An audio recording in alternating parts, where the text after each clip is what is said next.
Study IQ IAS, अब तैयारी हुई अफोर्डेबल। नमस्कार दोस्तों, स्टडी IQ हिंदी चैनल पर आप सबका बहुत स्वागत है। मैं हूं अजय अनुराग और आज हिंदी साहित्य के इस सेशन में मैं बात करने वाला हूं कविता पर। और कविता कैसे पढ़ी जाए इसी पर आज हम बातचीत करेंगे। जैसा कि आपको मैंने बताया है कि ये इंट्रोडक्टरी क्लास है, जिसमें हम लोग हिंदी के बारे में थोड़ा हिंदी साहित्य क्या है, कैसे पढ़ा जाए, तो इन सब चीज़ों पे हम लोग बातचीत कर रहे हैं। और इसी क्रम में आज मैं बात करूँगा कि कविता कैसे पढ़ी जाए। सामान्यतः कई बार हमें मालूम नहीं होता कि गद्य और पद्य में अंतर है, और जिस तरीके से हम गद्य को पढ़ते हैं, उसी तरीके से पद्य को नहीं पढ़ते। पद्य यानी कि काव्य या कविता। कविता को पढ़ने का एक सलीका है, एक तरीका है, और अगर हम वो नहीं जानते, तो बेशक कविता तो हम पढ़ लेंगे, लेकिन उसका जो आशय है और कविता का जो मूल भाव है, उसकी जो मूल संवेदना है, शायद वहाँ तक हम ना पहुँच पाएँ। और यदि कविता की मूल संवेदना तक हम नहीं पहुँच पाते, कविता को ठीक ढंग से समझ नहीं पाते, तो फिर उसका कोई मतलब नहीं है। फिर जैसे हम अखबार पढ़ते हैं या कोई कहानी पढ़ लिया, उपन्यास पढ़ लिया, ठीक उसी तरीके से हम कविता भी पढ़ लेते हैं। तो होता ये है कि कविता जिस भाव से, जिस मनोदशा में या जिन परिस्थितियों में कवि ने अपनी अनुभूतियों को उसमें व्यक्त किया है, हम उससे कनेक्ट नहीं हो पाते। और याद रखिएगा कि कॉम्प्रिहेंशन का जो मामला है, समझदारी का मामला है, वो कनेक्शन का है। जब भी आप किसी चीज़ को समझना चाहते हैं, तो आपका उस चीज़ में इन्वॉल्व होना, उससे कनेक्ट होना बेहद ज़रूरी है। और इसीलिए कविता को आप पढ़ना चाहते हैं, उसका रसास्वादन करना चाहते हैं। साहित्य में कहते हैं रसास्वादन, यानी कि उसके रस का आस्वादन करना चाहते हैं, तो आपको उससे कनेक्ट होना पड़ेगा। और कनेक्ट होने के लिए क्या चाहिए, क्या करना होगा आपको, थोड़ी चर्चा मैं इसी पे करूँगा। चलिए इसके हम शुरुआत करते हैं। शुरू करने से पहले एक सूचना मैं आपको ये भी दे दूँ कि हिंदी साहित्य वैकल्पिक विषय का जो अपना कोर्स है, ये कोर्स शुरू हो रहा है 10 जून से। और ये 10 जून से शुरू होगा और इसमें आप ज्वाइन कर सकते हैं इस कोर्स को। और इस कोर्स की डिटेल जो है यहाँ है। इसमें क्लासेस भी हैं और टेस्ट सीरीज भी है। आप सबको मैंने बताया है कि हिंदी साहित्य यूपीएससी में एक अच्छा वैकल्पिक विषय है, बड़ा रोचक है, मज़ेदार है और अंकदायी भी है, हम सब जानते हैं। साथ ही साथ एक अच्छी बात ये भी है कि यदि आपका मीडियम इंग्लिश है या हिंदी, ये दोनों मीडियम में लोकप्रिय रहा है। कोई भी आपका मीडियम हो, आप इसे रख सकते हैं। ऐसा नहीं है कि इंग्लिश वाले नहीं रख सकते, बल्कि बहुत सारे इंग्लिश मीडियम के लोग इसे रखते भी हैं। ऑप्शन में ये छूट भी है कि आप जिस ऑप्शन की जो भाषा है, उसमें आप लिख सकते हैं।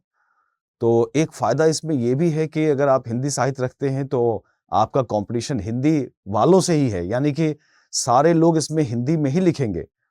जैसे आप कोई दूसरा ऑप्शन रखते हैं, तो उसमें हिंदी, इंग्लिश दोनों मीडियम के लोग होते हैं। सपोज़ आपने पॉलिटिकल साइंस रखा, PSIR, तो उसमें हिंदी में भी लोग लिखेंगे और इंग्लिश में भी लिखेंगे। यहाँ सभी लोग हिंदी में ही लिखेंगे, तो ये भी इसका एक अच्छा फ़ायदा है। 10 जून से क्लास शुरू हो रही है, जैसा कि मैंने कहा, और एक कोड यहाँ दिया गया है। आप इस कोड को यूज़ करके यदि इस कोर्स को ज्वाइन करते हैं, तो आपको इसका बेनिफिट मिलता है। ये अजय लाइव जो मेरे नाम से बना हुआ कोड है, आप इस कोड को यूज़ करके अप्लाई करके आप क्लास ज्वाइन कर सकते हैं। तो 10 जून 1 बजे से क्लास होगी, इसे ध्यान में रखिएगा और इस बैच को ज़रूर ज्वाइन करिए। अब मैं आता हूँ अपने मुद्दे पे, और थोड़ी-थोड़ी, छोटी-छोटी बातें मैं कहूँगा एग्ज़ाम्पल के साथ, ताकि आपको ये चीज़ें समझ में आए। सवाल है कि कविता को कैसे पढ़ा जाए, कविता कैसे पढ़ी जाए, कविता को कैसे पढ़ना चाहिए, क्या इसके लिए ज़रूरी है? तो पिछले चर्चाओं में हमने आपसे कुछ बातें कही थी कि कविता के कुछ टूल्स हैं, और उन टूल्स को जानना बेहद ज़रूरी है, जिसको हम लोग काव्य के तत्व भी कह सकते हैं। और उसमें हमने आपसे कहा था कि काव्य के तत्व में का जो उसके टूल्स हैं या काव्य के तत्व हैं, उसमें हमने कुछ बातें आपको बताई। जैसे कि उसमें 2 पक्ष हमने आपको पहले बताए। एक तो भाव पक्ष बताया था कि कविता का एक भाव पक्ष है है ना, और दूसरा हमने कहा कि कविता का एक कला पक्ष है। और इन दोनों के तहत हमने कई सारी बातें कही। जैसे हमने आपको बताया कि भाव पक्ष की जब हम बात करते हैं, तो उसमें हम देखते हैं कि कविता में क्या विचार है, क्या भाव है, उस कवि की अनुभूतियाँ क्या हैं, कवि किन परिस्थितियों में ये रचना करता है, कवि की सोच क्या है, संवेदना क्या है, कवि की इन पंक्तियों में या इस कविता में उसकी मौलिकता क्या है, किन मौलिक विचारों और भावों को कवि अपने काव्य में रखा है। ये सारी बातें जो हैं ये भाव पक्ष में आती हैं। भाव पक्ष के बारे में हमने ये भी कहा कि उस कविता का जो कथ्य है या कविता में कवि जो व्यक्त करना चाहता है, जो उसकी संवेदना है, अगर हम लोग एक लाइन में कहें, वैसे साहित्य की कोई परिभाषा तो नहीं दी जाती है, कोई ऐसी बनी बनाई कोई परिभाषा नहीं है, लेकिन अगर साहित्य को परिभाषा में यदि बांधना हो तो हम लोग सामान्यतः कहते हैं कि संवेदनात्मक अनुभूतियों की सृजनात्मक अनुभूति ही अभिव्यक्ति ही साहित्य है। सृजनात्मक अभिव्यक्ति, है ना? तो दो बातें इसमें महत्वपूर्ण हो जाती है। संवेदनात्मक अनुभूतियों की सृजनात्मक अभिव्यक्ति, यानी कि जो संवेदना के स्तर पर जो आपकी अनुभूति है, जो फीलिंग्स है आपकी, उसी फीलिंग्स को जब आप क्रिएटिव तरीके से रखते हैं, एक रचनात्मक तरीके से जब आप रखते हैं, तो साहित्य की रचना होती है। तो भाव पक्ष में यही देखना होता है कि उसमें संवेदनात्मक अनुभूति क्या है, यानी कवि ने क्या सोचा है, उसके मन में क्या भाव आए हैं। दूसरी तरफ यदि हम उसके अभिव्यंजना की बात करें, अभिव्यक्ति की बात करें, तो दूसरा पक्ष हो जाता है उसका कला पक्ष, यानी कि कवि ने किस तरीके से कविता को रखा है, अपने भावों को किस रूप में व्यक्त किया है। तो रूप की यदि हम बात करें तो कई तरीके से कविता लिखी जा सकती है। कविता प्रबंध में हो सकती है, जो बहुत प्लान करके, योजना करके लिखी जाती है। कविता मुक्तक में हो सकती है, यानी कि मुक्त भाव में हो सकती है, उसमें अलग-अलग विचार आते हैं। एक ही कविता में कई तरह के विचार अभिव्यक्त हो सकते हैं। फिर मुक्तक में ही और भी रूप है, मुक्तक में गीत है, गीत छंदबद्ध होते हैं, लयबद्ध होते हैं, गीतों में एक प्रगाढ़ता होती है संवेदना की। गीत बड़े भावमय होते हैं, बड़े इमोशंस उसमें होते हैं गीतों में। आपने सिनेमा के गीत सुने होंगे। तो गीत भी आप लिख सकते हैं, प्रगीत भी लिख सकते हैं। प्रगीत और गीत में अंतर बस इतना है कि गीत को गाया जाता है, गीत सुनाया नहीं जाता, बल्कि गीत को लयबद्ध तरीके से गाते हैं। और प्रगीत में गाया नहीं जाता, बल्कि उसको पढ़ा जाता है। जैसे छायावाद के कवियों की जो रचनाएं हैं, आप देखेंगे तो प्रगीत के उदाहरण है कि उसमें एक भाव तो है, गीत वाला सब कुछ है, उसमें भावमयता है, उसमें प्रगाढ़ता है और एक आत्मीयता जिसको हम लोग कहते हैं, गीत की वो पहचान है। तो सारी चीजें वहां है, लेकिन गाया जाना अनिवार्य नहीं। तो एक तो भाव पक्ष कविता का हो गया, दूसरा कला पक्ष हो गया। और कला पक्ष में बहुत सारी बातें आती हैं, जैसे कि कवि काव्य रूप क्या है, कवि की भाषा कैसी है, कवि की भाषा शैली कैसी है, यानी कि शब्दों का वो कैसे प्रयोग करता है।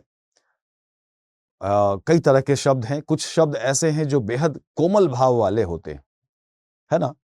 कोमल भाव वाले शब्दों का मतलब है कि जो बड़े संवेदना के स्तर पर हमारे हृदय को छूते हैं, स्पर्श करते हैं। जैसे सुमित्रानंद पंत जी ने एक पंक्ति लिखी कि जरा मैं एक उदाहरण के रूप में आपको बताऊं। उन्होंने एक पंक्ति लिखी कि तुम्हारे छूने में था प्राण, संग में पावन गंगा स्नान। अब ये पंक्ति ऐसी है कि ये आप एक आप इमोशन और एक आप हृदय के स्तर पर चले जाते हैं। और इसी तरीके से निराला की अगर एक पंक्ति हम लोग देखें कि विचलित होने का नहीं देखता मैं कारण, हे पुरुष सिंह तुम भी करो यह शक्ति धारण, आराधन का दो दृढ़ आराधन से उत्तर, बरो विजय संयत प्राणों से प्राणों पर। अब ये जो भाषा है, इसमें एक उसमें वीरता और उत्साह का भाव है, वीर रस वाला भाव है। तो कवि अपनी भाषा का प्रयोग कैसे करता है, ये उसकी शैली है कि वो शब्दों का किस तरीके से प्रयोग करता है कि काव्य में चमत्कार भी आ जाए और काव्य का लहजा भी बदल जाए, उसकी शैली बदल जाए, और साथ ही साथ कवि जिस तरह के भाव को व्यक्त करना चाहता है वो उसके शब्दों में परिलक्षित भी हो, है ना? अगर आप प्रेम कविताएं लिखना चाहते हैं और उसमें बड़े कर्कश शब्दावलियों का प्रयोग करते हैं कि उसमें कर्कश शब्दावली, यानी कि जो हिंदी में हम लोग भाषा में कहते हैं कि जो ट ठ मतलब ट वर्ग के जो ध्वनियां हैं वो बड़े कर्कश होती हैं, ट ठ ड ढ, है ना? युद्ध वाली रचनाओं में इसका प्रयोग करते हैं। तो इस तरह से कहने का मतलब ये है कि जब आप प्रेम कविता लिख रहे हैं तो प्रेम कविता में प्रेम भाव वाले शब्द, कोमल शब्द, है ना? किसी कवि ने कहा कि फूल की पत्ती से भी कट सकता है मेरे यार का जिगर। तो अगर इस पंक्ति को आप देखें तो आप देखें कि कितनी कोमल तरीके से वो अपने यार का जिगर, मतलब वो कितना नाजुक है, उसका चित्रण इन शब्दों में, ऐसे शब्दों का प्रयोग किया गया कि वो साकार हमारे सामने हो जाता है कि फूल की पत्ती से भी कट सकता है मेरे यार का जिगर। इतना वो कोमल है, इतना वो नाजुक है। तो जैसा भाव, जैसी संवेदना, वैसी भाषा और शैली होती है, तो एक भाषा शैली की भी आवश्यकता पड़ती है। फिर रस, छंद, अलंकार, बिंब, प्रतीक, ये सारी बातें हमने आपसे कही कि रस भी हो। प्रेम पर आप लिख रहे हैं तो जाहिर सी बात है श्रृंगार रस की रचना होगी। अगर आप वीरता पर रचनाएं लिख रहे हैं तो उसमें वीर रस वाली बातें आनी चाहिए। छंद, छंद के बारे में हमने आपको बताया कि छंद कविता को लयबद्ध करता है ना? छंद जो है उसमें एक राग पैदा करता है, म्यूजिक पैदा करता है, और छंद में दो छंद हैं, मात्रिक और वार्णिक। जब मात्राओं की सिमिलरिटी या मात्राओं का ध्यान रखकर जब रचनाएं की जाती हैं तो मात्रिक छंदों का प्रयोग होता है उसमें, जैसे दोहा, सोरठा छंद के नाम हैं। कविता में हम लोग दोहा को काफी पढ़ते हैं। चौपाई भी एक मात्रिक छंद है। रोला, सोरठा, ये सब जितने भी हैं ये इसी तरीके से वार्णिक छंद भी हैं। तो कवि ने किस छंद का प्रयोग किया है ये भी महत्वपूर्ण है। अलंकार, अलंकार जिसे हम लोग काव्य की शोभा कहते हैं, काव्य की सजावट। और काव्य की सजावट में मैंने आपसे कहा कि काव्य की सजावट जो है वो दो तरीके से हो सकती है, दो तरीके से किया जा सकता है उसमें। एक तो शब्दों में कुछ चमत्कार पैदा किया जाए, शब्दों को अच्छे तरीके से सजाया जाए। जब हम शब्दों में सजावट करते हैं तो शब्दालंकार देखने उसमें हम प्रयोग करते हैं, और जब अर्थ में हम सजावट करते हैं तो वहां अर्थालंकारों का प्रयोग हम करते हैं। तो अलंकार भी होना चाहिए। बिंब, कविता में बिंब की बहुत महत्ता होती है। और बिंब का मतलब क्या है? इमेज, जिसको हम लोग अंग्रेजी में कहते हैं इमेज, हमने आपको बताया था। इमेज, इमेज का मतलब है बिंब, और बिंब का मतलब है कि बात कही जाए और वो साकार रूप में हमें महसूस होने लगे, दिखाई देने लगे, सुनाई देने लगे, तो उसे बिंब कहते हैं। यानी कि एक चित्रात्मक भाषा शैली, है ना? बात कही जाए ऐसी कि आपको महसूस होने लगे, वो उसका एक दृश्य हमारे सामने बन जाए। तो सामने था भूधर खड़ा, मान लीजिए पंक्ति आती है तो आपके सामने दिखाई भी दे रहा है, उधर गरजती सिंधु लहरियां, तो आपको सिंधु की वो लहर भी दिखाई दे रही है। कोई ऐसी पंक्ति कही जाए, कोई ऐसी बात कही जाए कि उसका चित्र भी आपके सामने उभर जाए। हमने बिंब पर आपको बताया। तो बिंब भी बेहद जरूरी है। आचार्य रामचंद्र शुक्ल ने कहा कि कविता में भले ही अर्थ ना हो लेकिन बिंब होना चाहिए। यानी कि कविता ऐसी लिखी जाए, कविता ऐसी हो, कविता में भाषा का प्रयोग ऐसा हो, शब्द का प्रयोग ऐसा हो कि कविता मूर्त हो जाए, कविता साकार हो जाए और हम उसे अनुभूत करने लगे। तो बिंब जो है, बिंब की भी बड़ी भूमिका है। और हमारी 5 इंद्रियां हैं जिसके जरिए हम बाहरी चीजों को महसूस करते हैं, अनुभूत करते हैं। इन 5 इंद्रियों के आधार पर बिंब के भी 5 प्रकार हैं।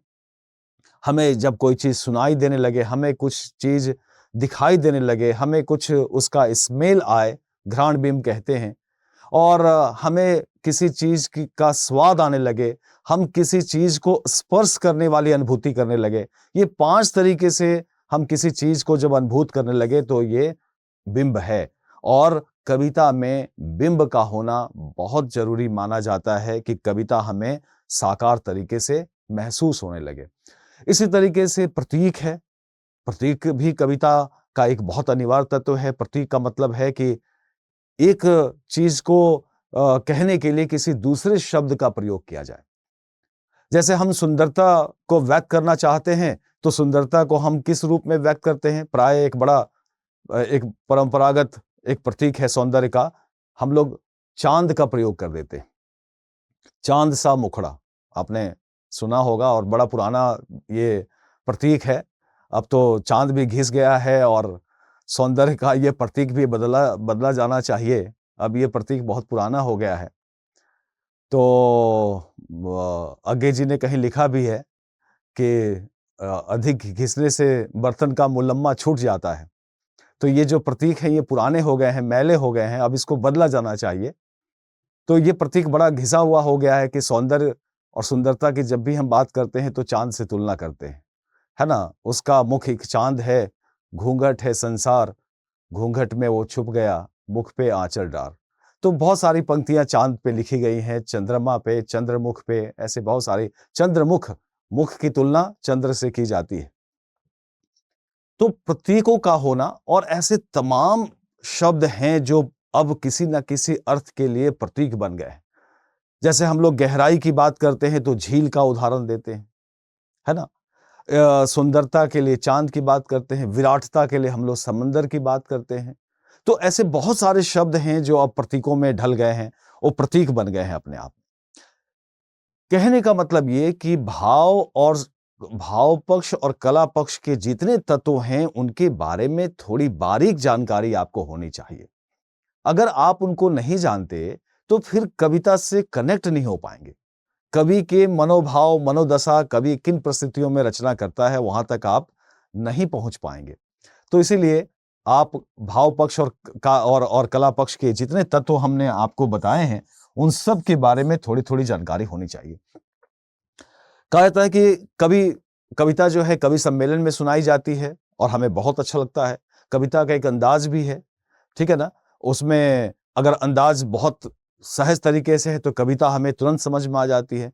अगर सुनाने वाले का अंदाज थोड़ा सा जटिल है तो हमें कविता समझ में नहीं आती।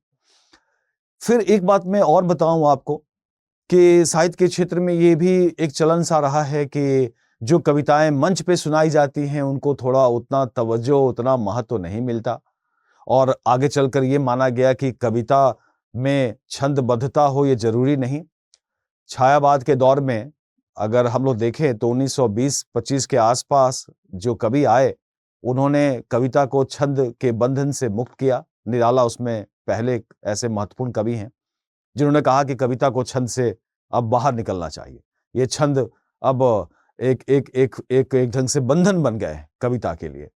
तो छंद से मुक्ति मिली कविता को और छंद मुक्त तरीके से कविता लिखी जाने लगी। जो कविताएं छंद मुक्त हो गई उन कविताओं में एक ढंग से गद्य वाला स्टाइल आ गया, गद्यात्मकता आ गई। उन कविताओं को पढ़िए जैसे आजकल आधुनिक कविताएं लिखी जा रही हैं, तो उन कविताओं को पढ़िए तो आपको मजा नहीं आएगा, लेकिन उसमें भाव से ज्यादा उसमें विचार है। जो गद्यात्मक कविताएं हैं उनमें भाव से ज्यादा विचार है। तो कविता कई बार कठिन बन जाती है और बढ़िया से अगर सुनाई जाए तो आसान बन जाती है। लेकिन जो मंच पे सुनाई जाती है बेशक उसको साहित्य में लोग कमतर आंकते हैं, लेकिन मंच वाली कविताएं पाठक अपने दर्शक को, अपने श्रोता को बहुत आकर्षित करती हैं और श्रोता उससे बंध जाता है। आपने देखा होगा कई ऐसे मंच के कवि हैं जो काफी लोकप्रिय रहे हैं। पुराने कवियों में यदि हम लोग देखें तो हरिवंश राय बच्चन जी बहुत लोकप्रिय रहे। उनकी मधुशाला, मधुबाला जो उनकी रचनाएं हैं वो सब मंच पर जब वो सुनाया करते थे तो जिसको कहते हैं छा जाना और महफिल लूट लेना, वो बच्चन जी करते थे। और बच्चन जी ने रुबाइयों के तर्ज पर अपनी रचना की, मधुशाला वगैरह, और उसमें जो मस्ती है, जो उमंग है, उसको जब वो सुनाते थे मंच पर तो एकदम लोग उनके भाव विभोर जिसको कहते हैं हो जाते थे। आजकल भी कई ऐसे कवि हैं, मंच के कवि, आप देखिए उनको, कुमार विश्वास जैसे कई लोग हैं जो मंच पे सुनाते हैं और लोग उनके बड़े फैन हैं, बहुत दीवाने हैं उनके। तो एक कविता तो मंच पे सुनाने वाली है, मंच पे सुनाई जाती है, एक कविता मंच पे नहीं सुनाई जाती है और साहित्य में गद्यात्मक रूप में लिखी जा रही है, उसमें छंदबद्धता नहीं है, तुकबंदी नहीं है, लयबद्धता नहीं है। लेकिन ये कविता भी बहुत गंभीर है, बहुत कलात्मक है, जीवन के सरोकार हैं इसमें, बड़े प्रश्न हैं इसमें, तो इन कविताओं का भी महत्व है। तो कविता को सुनाने पर भी बहुत निर्भर करता है कि उसको कैसे सुनाया जा रहा है, कैसे बताया जा रहा है। ठीक है ना? कविता को ठीक से समझने, 2 बातें हैं, ठीक से समझने और उसका आनंद प्राप्त करने के लिए ज़रूरी है कि कविता को ठीक से यानी उचित लय और तान का ध्यान रखते हुए उसको पढ़ा जाए। लेकिन फिर मैं ये कहूँगा कि ये बात उन कविताओं के लिए है जो कविताएँ छंदबद्ध हैं। आज की कविता छंद के बंधन से मुक्त है, आज की कविता बिल्कुल छंद मुक्त है। ठीक है ना? याद रखिएगा, छंद के दृष्टिकोण से कविता 3 तरह की हो सकती है, छंदबद्ध, मुक्त छंद की और छंद मुक्त कविता, यानी कि छंद के बंधन से मुक्त। आज की जो आधुनिक कविता है वो पूरी तरीके से छंद के बंधन से मुक्त है। तो लय और तान उसमें नहीं मिलेगा आपको, लेकिन हाँ, एक कहीं न कहीं एक राइम भी मिल जाता है, कई बार तुकबंदी और राइम भी एक मिलता है, तो कविता पढ़ने में हमें अच्छी लगती है। अब एक आपको राइम वाली कविता मैं सुना रहा हूँ, जो एक गीत है और ये बहुत बड़े रचनाकार हमारे सूर्यकांत त्रिपाठी निराला जी की रचना है और ये देखिए ये छंदबद्ध है और इसमें लय है, इसमें तान है। अब इसको पढ़ने का तरीका और इसके बाद में एक आधुनिक कविता रखता हूँ जो एक गद्यात्मक शैली में लिखी गई है। तो दोनों को जरा पढ़ते हुए आपको आइडिया लगेगा कि हमें किस तरीके से कविता को देखना चाहिए या कविता पढ़नी चाहिए। ये बहुत सुप्रसिद्ध कविता है उनकी, निराला जी की कविता गीत है, बल्कि कविता नहीं, कविता का जो एक रूप है गीत, वो गीत है। और गीत के बारे में मैं फिर से एक बार आपको बता दूं कि गीत में आत्मीयता होती है, गीत में प्रगाढ़ता होती है, गीत में मधुरता होती है, गीत में भावनाओं का एकदम बहुत उतार चढ़ाव सा होता है, गीत संक्षिप्त होते हैं।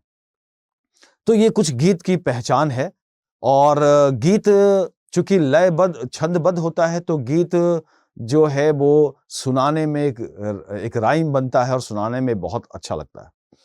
तो मैं तो उस तरीके से नहीं सुना सकता आपको जो गीत का पूरा जो कवि जिस तरीके से सुनाता है या कवि जिस भाव में अपनी कविता को रखना चाहता है, लेकिन हाँ, आप देखिए ये थोड़ा-सा इसमें एक भाव जो है उसको आप देखिए। कविता की पंक्ति है कि बंधु बांधो ना नाव इस ठाव बंधु, पूछेगा सारा गाँव बंधु। बांधो ना नाव इस ठाव बंधु, पूछेगा सारा गाँव बंधु। अब इसमें देखिए कितना एक लय है ना? बांधो ना नाव इस ठाव बंधु, पूछेगा सारा गाँव बंधु। यह घाट वही जिस पर हंसकर वह कभी नहाती थी धंसकर, आंखें रह जाती थी फंसकर, कांपते ये पांव बंधु, बांधो ना नाव इस ठाव बंधु। टेक फिर वही आएगा, बांधो ना नाव, पूछेगा सारा, बांधो ना नाव इस ठाव बंधु, पूछेगा सारा गांव बंधु। तो पहले तो आप कविता को जरा देखिए कि कवि ने किस तरीके से शब्दों का प्रयोग किया है। वह हंसी बहुत कुछ कहती थी, वह हंसी बहुत कुछ कहती थी, फिर भी अपने में रहती थी। वह हंसी बहुत कुछ कहती थी, फिर भी अपने में रहती थी।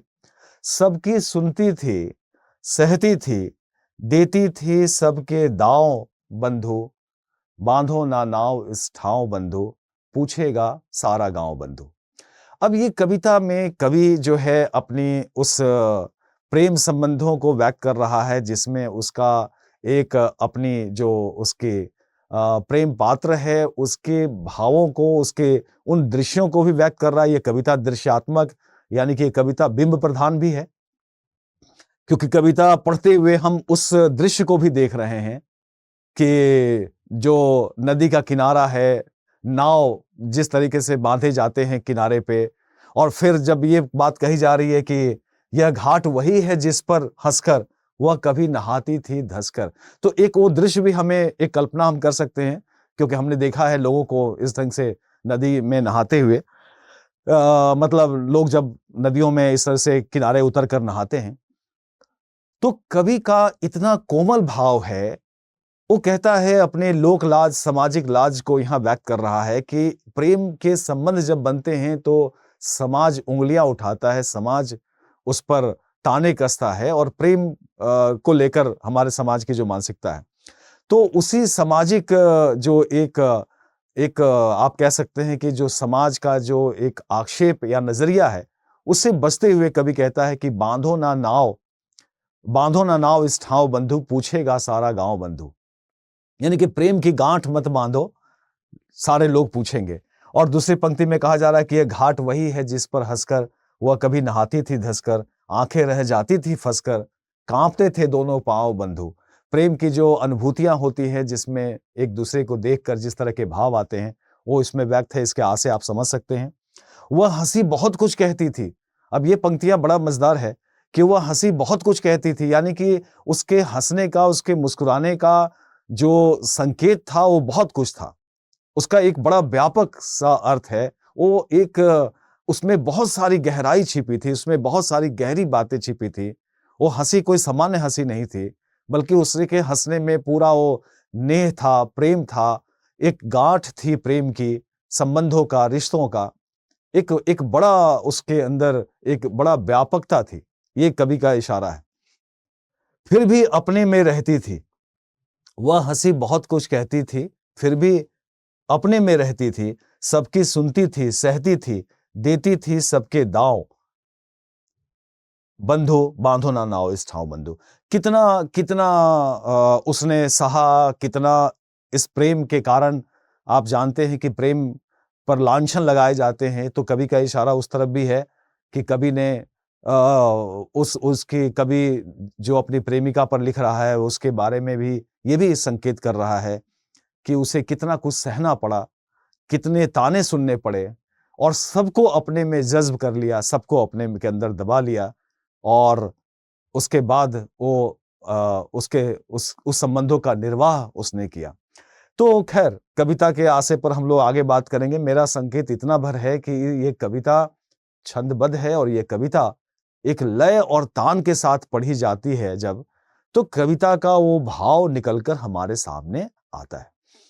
तो जब हम कविता पढ़ें, तो बेशक हमारा उद्देश्य तो एग्जाम के लिए पढ़ना है, लेकिन थोड़ा सा कविता के मर्म को हम समझें, ताकि हम कवि तक पहुंच सके कि कवि आखिर कहना क्या चाहता है। एक दूसरा एग्जाम्पल मैं आपको दूंगा। ये गुमशुदा लोग, मंगलेश डबराल जी बहुत बड़े कवि हैं, आधुनिक कवियों में उनका बड़ा नाम है। मंगलेश डबराल जी ने एक कविता लिखी, गुमशुदा लोग, और जैसे सार्वजनिक जगहों पे गुमशुदा लोगों की जो एक सूचना दे दी जाती है, पोस्टर चिपका दी जाती है उसी पर।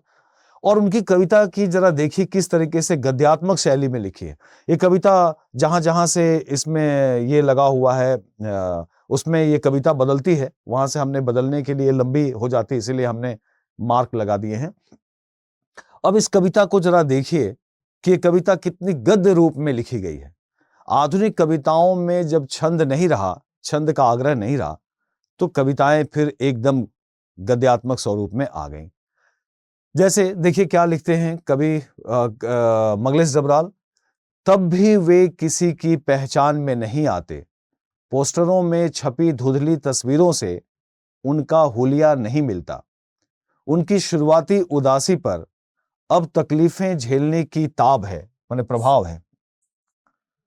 शहर के मौसम के हिसाब से बदलते गए उनके चेहरे कम खाते, कम सोते, कम बोलते, लगातार अपने पते बदलते, सरल और कठिन दिनों को एक जैसा बिताते।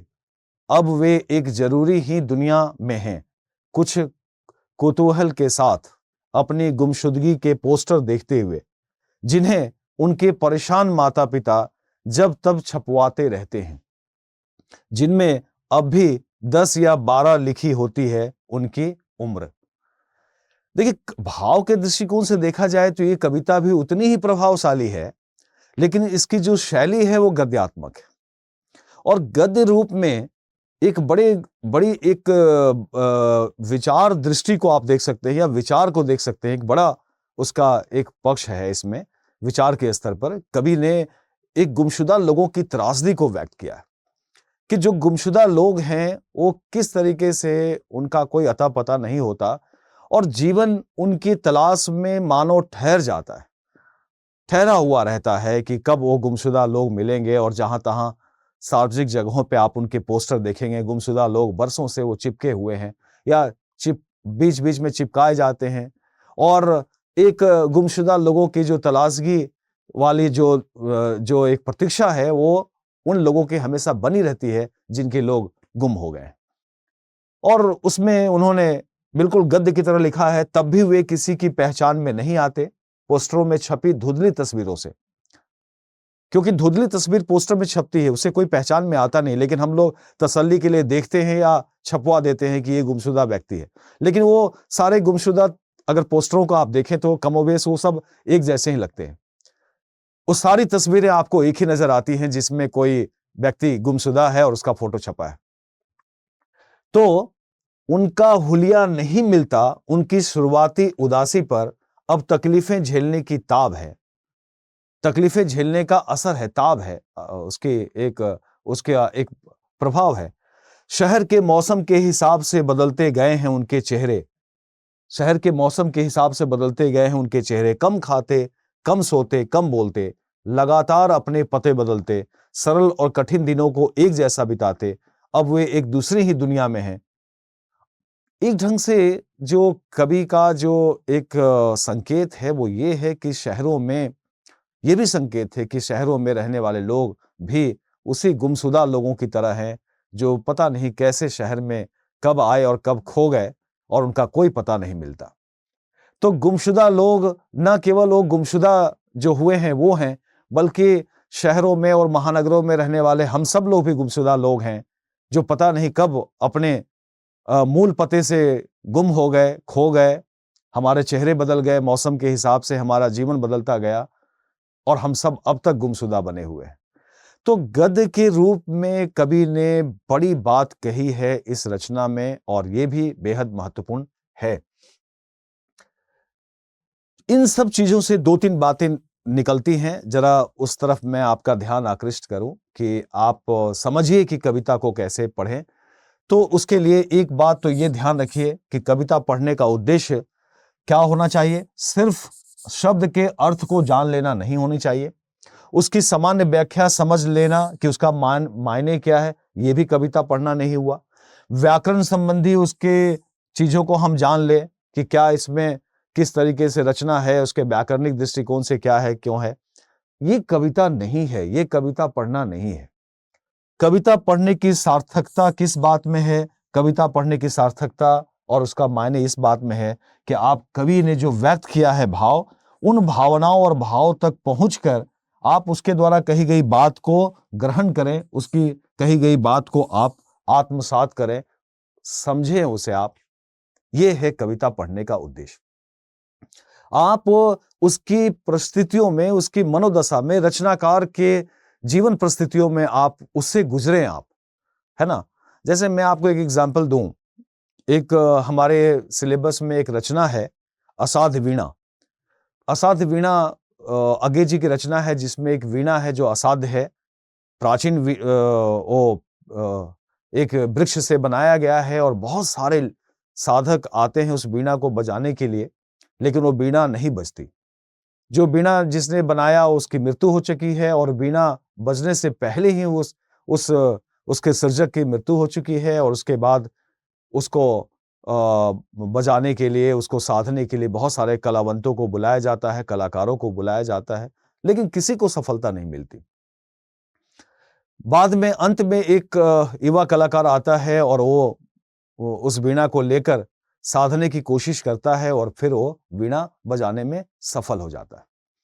उस कविता में कवि ने यही दिखाने की कोशिश की है अज्ञे जी ने कि जब तक हम किसी भी अपनी साधना में, अपने उद्देश्य में उससे एकदम कनेक्ट नहीं हो जाते, उसके प्रति हम समर्पित नहीं हो जाते, उसमें हम डूब नहीं जाते, उसकी जड़ों से जुड़ नहीं जाते, तब तक हम उसे साध नहीं सकते, तब तक उसे उसके उसके साथ हम कनेक्ट नहीं हो सकते, तब तक उसे हम अपना नहीं सकते, उसे हम साध नहीं सकते, उस पर हम अपना एक ढंग से उसके साथ आप कह लीजिए कि संबद्ध नहीं हो सकते। यहां भी आप देखें तो वही कहा जा रहा है कि कविता जब आप पढ़ें तो आप कवि के मनोदशा और कवि जिन अनुभूतियों को रख रहा है उससे आप कनेक्ट हों। मैं और एक एग्जांपल आपको दूं कि आप मूवी देखते हैं, सिनेमा, मैंने पहले भी एग्जांपल दिया था इसका। हम जब मूवी देखते हैं तो कितना कनेक्ट हो जाते हैं मूवी के साथ में, इतना कनेक्ट हो जाते हैं कि हम किसके साथ आए थे मूवी देखने के लिए वो भी भूल जाते हैं, और कहाँ हैं, किस शहर में हैं, कितना बज रहा है, कितने टाइम, समय क्या हो गया, कोई फर्क नहीं पड़ता। हम बिल्कुल उसी में खो से जाते हैं। तो ये जो चीजें हैं ये इनफैक्ट वही है, समर्पण है, उसमें इन्वॉल्वमेंट है, और हम जितना इन्वॉल्व होते हैं उतना उसके करीब जाते हैं।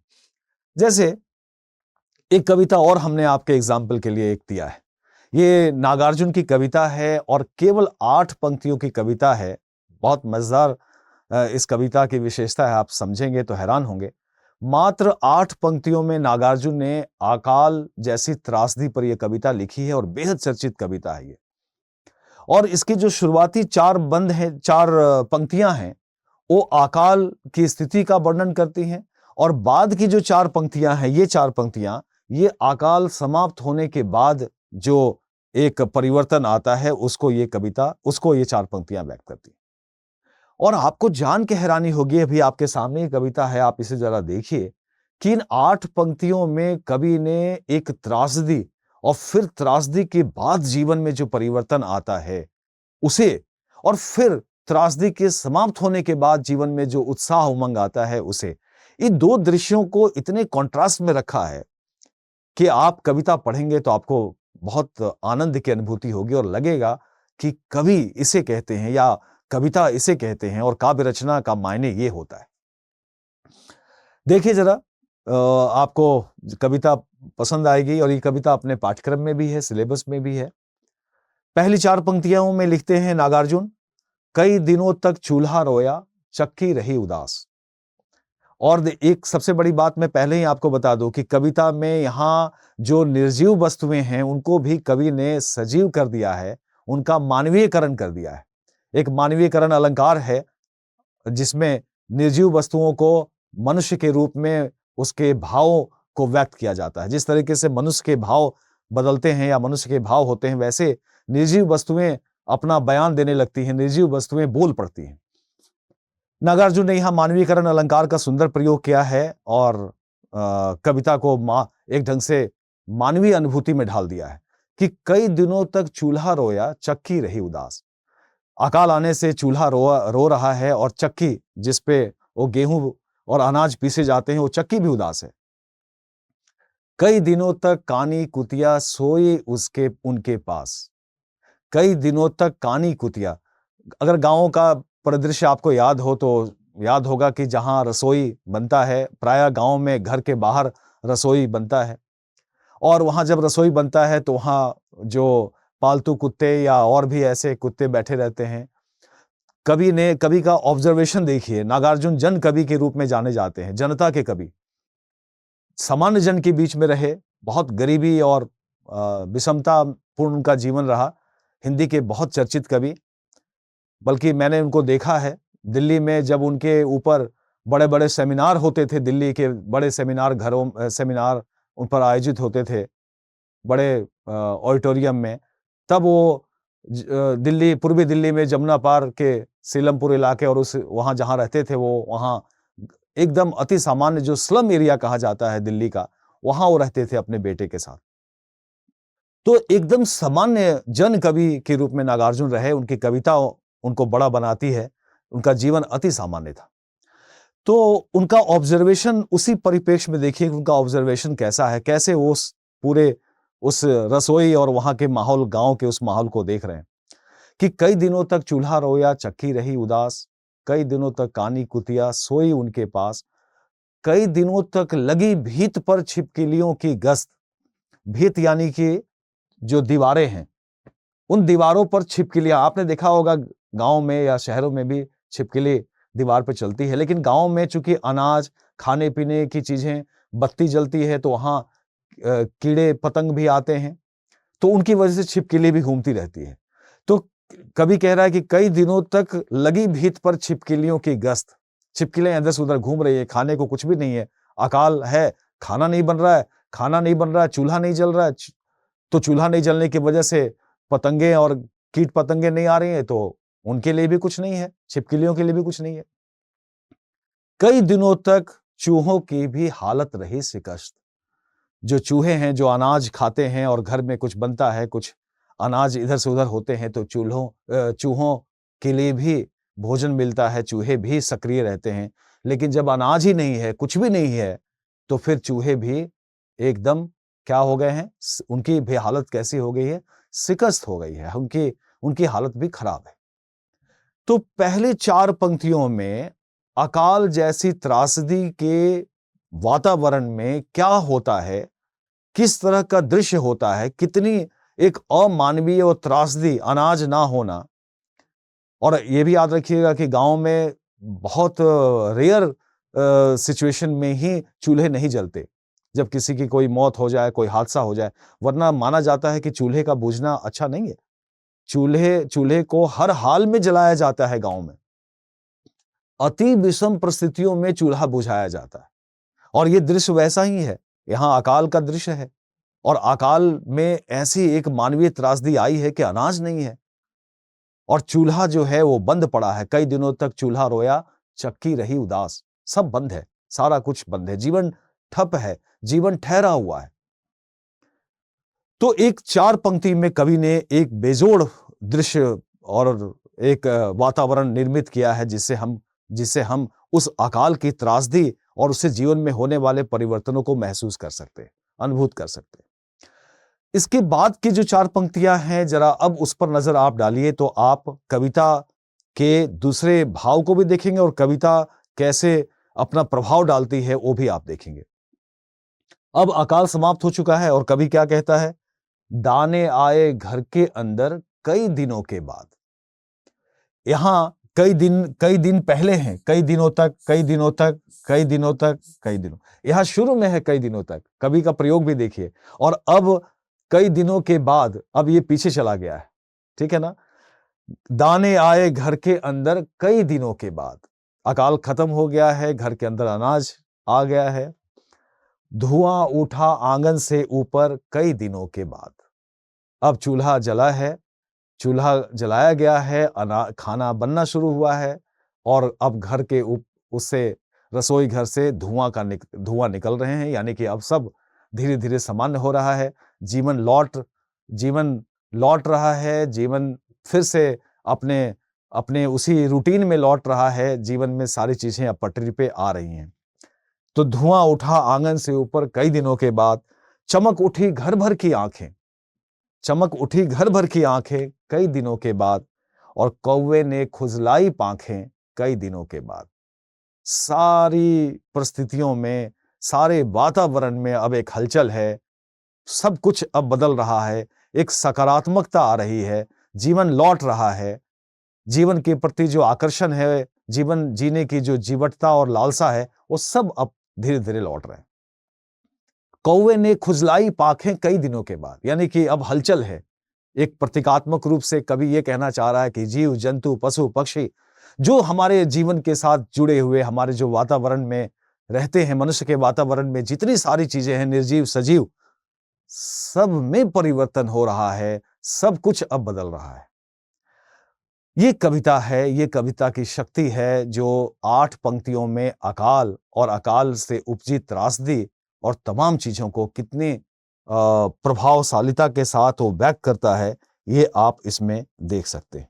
ये कविता की शक्ति है, और इसीलिए जब आप कविता को उसके साथ कनेक्ट होके पढ़ेंगे, तब आप उसके मर्म को समझ पाएंगे, अन्यथा आप कविता से जुड़ नहीं पाएंगे।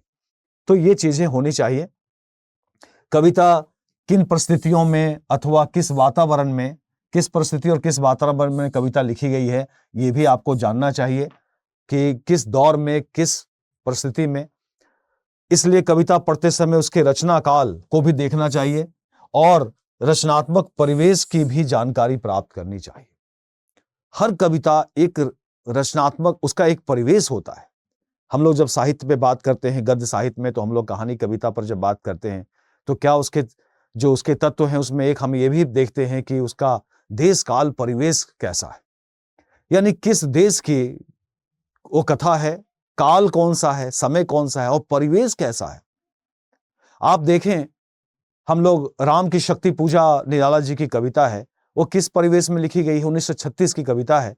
ये उसी दौर की कविता है जब राष्ट्रीय आंदोलन भी चल रहा था, देश में आजादी का आंदोलन भी चल रहा था। अगर आप राष्ट्रीय आंदोलन की स्थितियों को देखेंगे और तब राम की शक्ति पूजा आप पढ़ेंगे तो आप उस कविता से कनेक्ट हो जाएंगे। आपको समझ में बात आने लगेगी कि कहीं ना कहीं राम रावण युद्ध के बहाने कवि ने अपने समकालीन राष्ट्रीय आंदोलन को भी व्यक्त किया है। राष्ट्रीय आंदोलन की जो बेचैनी है, उसमें जो पराजय बोध है भारतीय जनता का ब्रिटिश शासन के विरुद्ध, उसको भी उन्होंने राम के जरिए उस कविता में व्यक्त किया है। तो कवि जो लिखता है वो अपने परिवेश से भी प्रभावित होता है। वैसे कोई जरूरी नहीं कि वो केवल परिवेश से ही प्रभावित होकर कविता करता है, कई बार वो परंपराओं से प्रभावित होता है, अपनी मानसिकता से प्रभावित होता है, लेकिन प्रायः कवि अपने देश काल परिवेश से कटा नहीं हो सकता। प्रायः वो अपने देश काल परिवेश की परिस्थितियों के अनुकूल रचना करता है। इसीलिए जब हम किसी रचना को पढ़ें, जब हम किसी कवि को समझने की कोशिश करें, तो हम देखें कि उसका दौर क्या है, उसका काल क्या है, उसका परिवेश क्या है, तब हम उसे समझ पाएंगे। तो ये बेहद जरूरी हो जाता है। एक राम की शक्ति पूजा की पंक्ति भी मैंने आपके लिए यहाँ एग्जाम्पल के तौर पर एक रखा है। एक अंतिम पंक्ति, इसे भी देखिए ताकि आपको कुछ आइडिया लगे। राम की शक्ति पूजा 1936 के आसपास की कविता है और इसमें राम रावण युद्ध को दिखाया है निराला जी ने, और दिखाया है कि रावण अधर्म, अनीति, अन्याय का प्रतीक है, राम धर्म, न्याय, नीति के प्रतीक है। लेकिन इस युद्ध में शुरुआती दिनों में राम बार बार पराजित होते हैं, राम बार बार रावण के समक्ष हारते हैं। और इस कविता में निराला जी ने दिखाया कि राम इतने दुखी हो जाते हैं, इतना उनके अंदर पराजय बोध बढ़ जाता है कि एक बार वो हार मान लेते हैं मन ही मन और कहते हैं कि इस युद्ध को जीता नहीं जा सकता। एक ढंग से हार मान लेते हैं, है ना। और उसी परिस्थिति में जब वो अपनी सभा में बैठे हैं तो वहां उनकी सभा के सबसे बुजुर्ग सदस्य जो हैं जामवंत जी हैं, जामवंत जी उनको सलाह देते हैं कि आप घबराइए मत, अगर रावण के पास शक्ति है तो आप भी शक्ति ग्रहण कीजिए, आप भी ऊर्जा ग्रहण कीजिए और उस शक्ति को धारण करिए। अगर रावण ने शक्ति धारण की है तो आप भी शक्ति धारण करिए और युद्ध को छोड़ दीजिए, घबराइए मत, शक्ति धारण कीजिए, आंतरिक और बाह्य शक्ति को धारण कीजिए। शक्ति निरपेक्ष है, जो भी हासिल करना चाहेगा कर सकता है।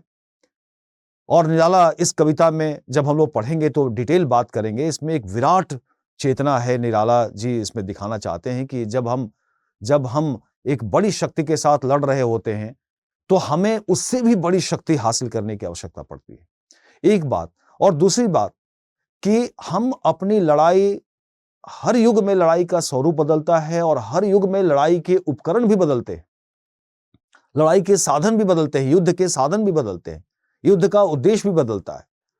तो अगर रावण जो है वो अन्याय, अधर्म, अनीति का प्रतीक होकर भी अगर वो जीत रहा है और उसके पास शक्ति है, तो हम शक्ति की कोई ऐसी मौलिक और नई कल्पना करें जो उसके ऊपर भारी पड़े। और आप देखिए, ये अकारण नहीं है निराला जी की ये कविता। निराला जी उस दौर में लिख रहे हैं जब राष्ट्रीय आंदोलन चल रहा था और भारतीय जनता ब्रिटिश शासन के समक्ष बार बार पराजित हो रही थी, बार बार हार रही थी। और एक ढंग से निराला जी ने परोक्ष रूप से भारतीय जनता को भी संकेत किया है, जो कवि का धर्म है। कवि अपनी कोई रचना केवल मनोरंजन के लिए नहीं करता, बल्कि अपने समय, काल, देश, परिवेश, उसमें वो संदेश भी देना चाहता है। निराला जी एक संदेश भी देते हैं कि जिस तरीके से राम ने शक्ति की मौलिक कल्पना की, उसी तरीके से शक्ति की एक मौलिक कल्पना करनी पड़ेगी। और बड़े मजे की बात है कि गांधी जी ने वो मौलिक कल्पना की भी, गांधी जी ने ब्रिटिश शासन के जो हथियार थे, बंदूक और तोप, उसके समक्ष सत्य और अहिंसा, अनशन, धरना, प्रदर्शन, इसके जरिए आंदोलन किया और इसी सत्याग्रह के जरिए गांधी जी को सफलता मिली। लोग वो इकट्ठा हुए और ब्रिटिश शासन को झुकने के लिए मजबूर किया। तो निराला जी उसी परिप्रेक्ष्य में ये कविता अपनी कहते हैं। जरा जरा वो पंक्तियां देखिए, जहां राम पराजय बोध से ग्रसित हैं और जो राम की सभा के जो सबसे बुजुर्ग सदस्य हैं, जामवंत, वो उनको सलाह देते हैं। और क्या सलाह देते हैं जरा देखिए कि विचलित होने का नहीं देखता मैं कारण, परेशान होने का, विचलित होने का मैं कारण नहीं देखता। हे पुरुष सिंह, पुरुषों में तुम सिंह हो। राम को कहा जा रहा है कि तुम पुरुषों में सिंह के समान हो, तुम भी यह शक्ति करो धारण, तुम भी शक्ति धारण करो। शक्ति निरपेक्ष है, तटस्थ है, एनर्जी तटस्थ होती है। एनर्जी कहीं भी ट्रांसफरेबल है, एनर्जी हम जानते हैं। तो कहा जा रहा है कि तुम भी यह शक्ति करो धारण। और फिर आराधन का दृढ़ आराधन से दो उत्तर। यदि रावण आराधन करके शक्ति को अपने पास हासिल किया है, तो तुम दृढ़ आराधना करो, उससे भी मजबूत आराधना करो। और दृढ़ आराधना जो है वो उसका उद्देश्य भी व्यापक होता है, बड़ा होता है। तुम उससे बड़ी आराधना करो। और फिर तुम वरो विजय संयत प्राणों से प्राणों पर। तुम वरो विजय संयत, कहा जा रहा है कि तुम विजय को प्राप्त करो। कैसे? साधना के जरिए, प्राणों से प्राणों पर। प्राण कहते हैं हमारी श्वास को, हमारी जो श्वास चलती है उसको कहते हैं प्राण।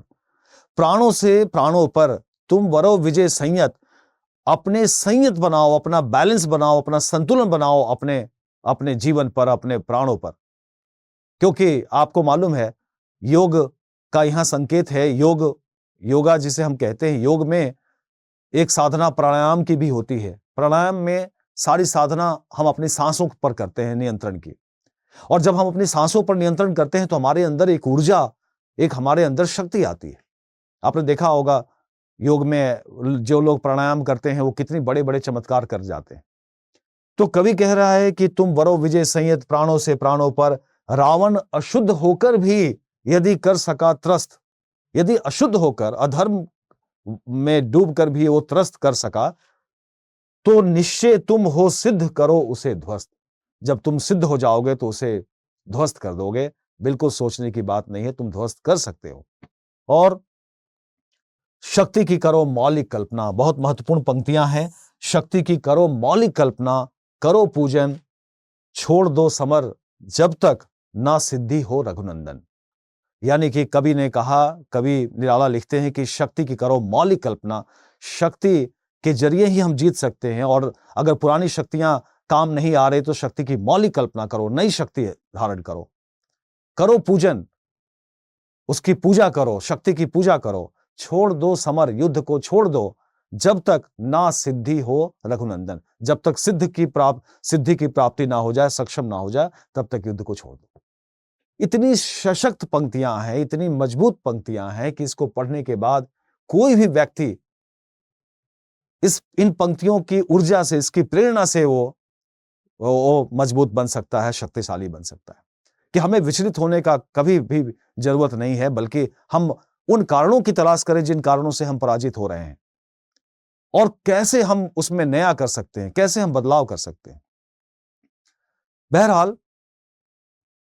इन पंक्तियों के जरिए मैं ये कहना चाहता हूं कि कविता पढ़ते समय आपको कविता में डूबना पड़ता है, कविता में उतरना पड़ता है, कविता में आपको प्रवेश करना पड़ता है, तब आप कविता के मर्म तक पहुंच पाते हैं। जैसे हम नारियल अगर हमें खाना है तो नारियल को बहुत छीलना पड़ता है, उसके सारे उसका जो बाहर की जो उसकी काया है, और बड़ी मेहनत होती है उसमें। फिर उसे हमें फोड़ना पड़ता है, मुश्किल से, वो जल्दी फूटता भी नहीं है। फिर फोड़ना या तोड़ना, आप जो भी कहिए, उसे हमें तोड़ना पड़ता है, और तब हमें उस सॉफ्ट अंदर का जो हिस्सा है नारियल, वहां तक हम पहुंच पाते हैं, है ना। तो ये समंदर में मोतियों की तलाश भी है कविता पढ़ना। तो कविता को जब आप पढ़ें तो इसका ध्यान रखें, और इस तरीके से जब आगे बढ़ेंगे तो आप बहुत अच्छे तरीके से आप जान पाएंगे कविता के जो कला पक्ष है, जिसमें हमने कहा कि भाषा, छंद, अलंकार, प्रतीक, बिंब, इन सबको जाने, कविता की भाषा को समझे, कविता में जितनी सारी चीजें आती हैं उन सबको देखें। कविता पढ़ते समय सीधे उसके अर्थ की ओर भागने की कोशिश ना की जाए, है ना, वरना आप समझ नहीं पाएंगे। बल्कि कविता पढ़ने का अर्थ है कि कवि की उस मन स्थिति को भी आप पढ़िए, है ना, जिसमें रहकर, रमकर या रहकर कवि ने रचना की है। उस मनोदशा को भी समझने की आप कोशिश करें, जिसमें कवि डूबकर या कवि उसमें उतर कर लिखता है। कवि की अनुभूति को पकड़ने की कोशिश करनी चाहिए, है ना। कवि की अनुभूति, कवि किन परिस्थितियों में किस तरीके से लिखता है, अगर उसे हम समझ जाएंगे तो हम कविता को आत्मसात कर सकते हैं, कविता को ठीक ढंग से समझ सकते हैं। तो मैं उम्मीद करता हूं कि आपको ये बात समझ में आई होगी और आप इसे समझ पाए होंगे। और ये जो संक्षिप्त लेक्चर है ये आपको अच्छा लगा होगा।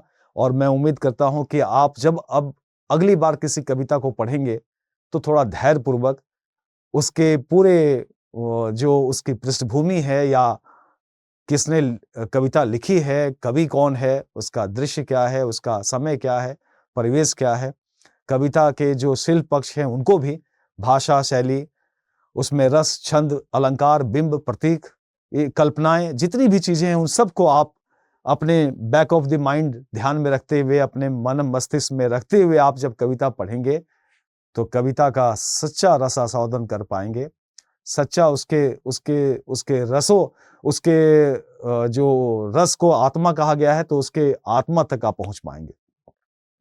तो कविता पाठ करना, कविता को पढ़ना असल में रसास्वादन है, रस का आस्वादन है। और ये तभी होगा जब हम कविता से आत्मसात करेंगे, कविता से जुड़ेंगे।